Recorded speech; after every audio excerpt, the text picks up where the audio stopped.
Hi, this is Melissa at the DC Green Festival with Ralph Nader, tireless consumer advocate and self-described public citizen. Hi, Ralph. Thanks for being with us today. Now, you talked a lot about corporate control of U.S. government today. Can you explain more about what is happening right now with our government and corporations?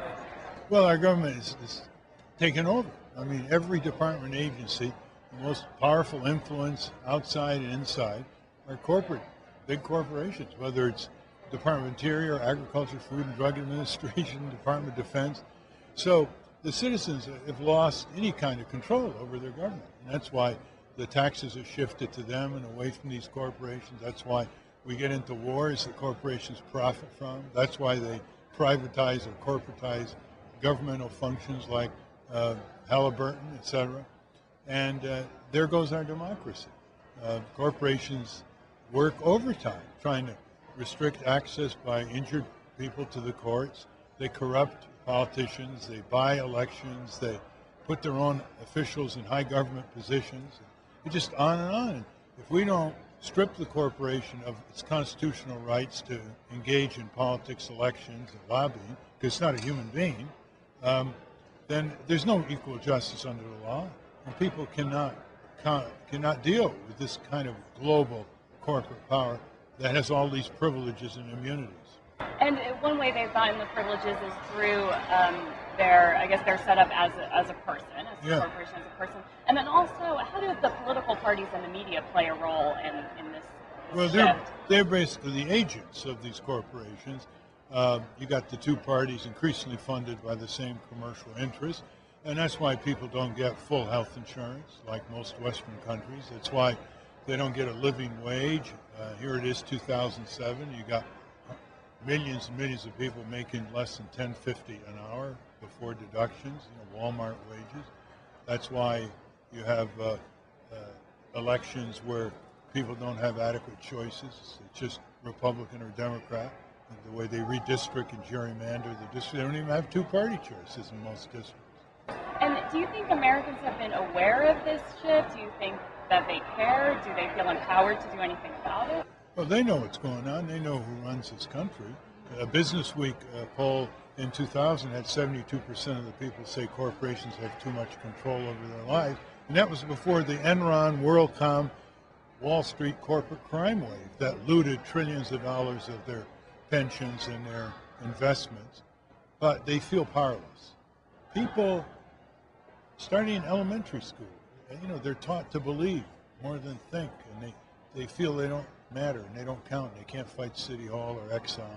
That's what we got to get over, because we got the votes. The people have the votes. They have the power, but they got to want to believe that they can use it to displace the power of corporations and give families and children and grandchildren opportunities in life that modern economies should provide. And how do you think we can get people recognizing the power they have? First, by focusing on their member of Congress.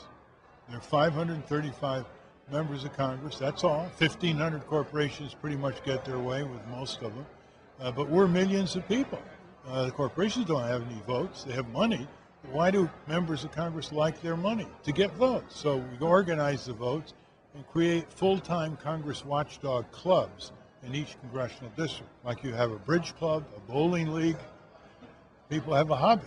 They're monitoring their Congress person and have them back into school auditoriums for accountability sessions and all kinds of ways they can make these members of Congress serve them rather than Exxon, General Motors, Pfizer, Merck, Citibank, Prudential, whatever.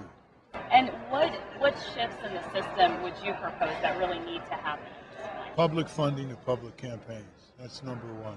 Get the elections off the auction block, which now they're selling to the highest bidder.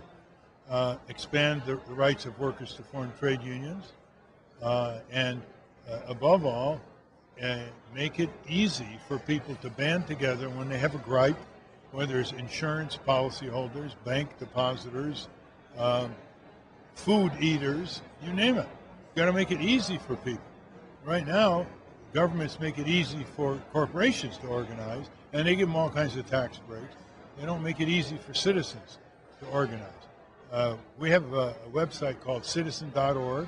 people want to get involved, or essential.org. People want to get involved in various ways that respond to their own sense of justice and what they'd like to see happen in this country. But there's a new conference on corporate power and popular sovereignty in June, which we've just put on our website, and it's called tamethecorporation.org. And it's a real multi-hour education from wonderful speakers who fought corporate power for years. And I urge people to log in. It's interesting you say that it's tame the corporations, because you talked about the idea of subordination of Yes. corporations. What does that mean? That means that only human beings should have constitutional rights, political rights, not corporations. People in corporations have constitutional rights, but not the corporate entity, which is, it's not a human. It doesn't die in Iraq. It doesn't get drafted. It doesn't have children. It's crazy. That for 130 some years, the Supreme Court has given corporations the right human beings have. Now, you can't fight them on that playing field. They have too much power and capital and technology and influence.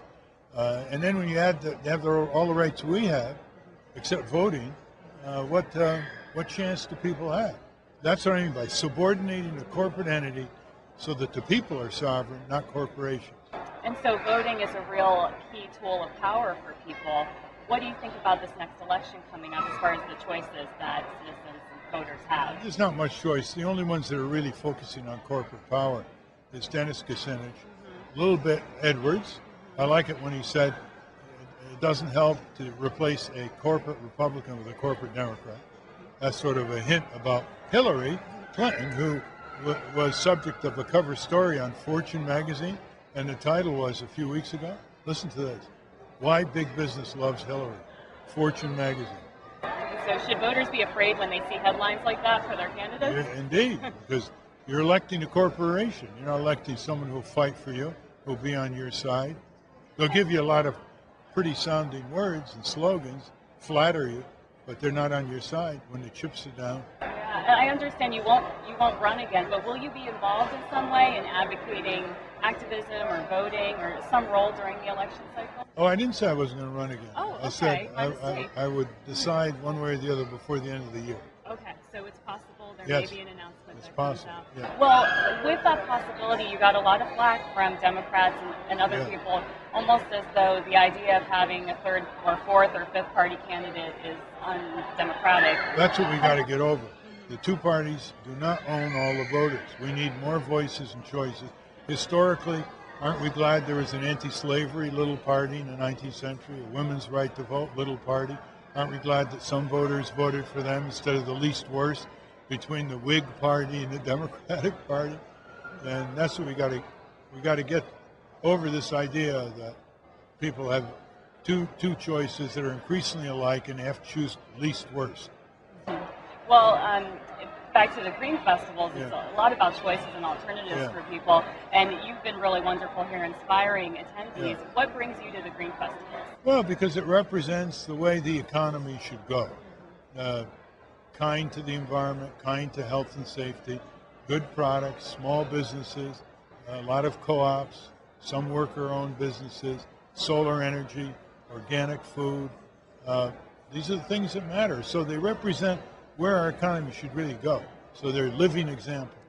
And all these booths and all these people circulating, I think, need to go back home and spread the word. And Co-op America and Global Exchange ought to be commended for putting this on every year here in Washington. Do you find it inspiring for yourself in your own work to be in touch of with course. people? Yeah, because every time I see solar energy business, it displaces Exxon fuel and Peabody coal. That's what I mean by displacement. Well, thanks so much for all the Thank work you. you do. Thanks for talking with Yes, us thank you. today. If you're interested in learning more about how you can get involved with taking back American democracy, taking away corporate power, check out Ralph Nader's most recent book, The Good Fight. And of course, to learn more about green options in your life, go to greenfestivals.org.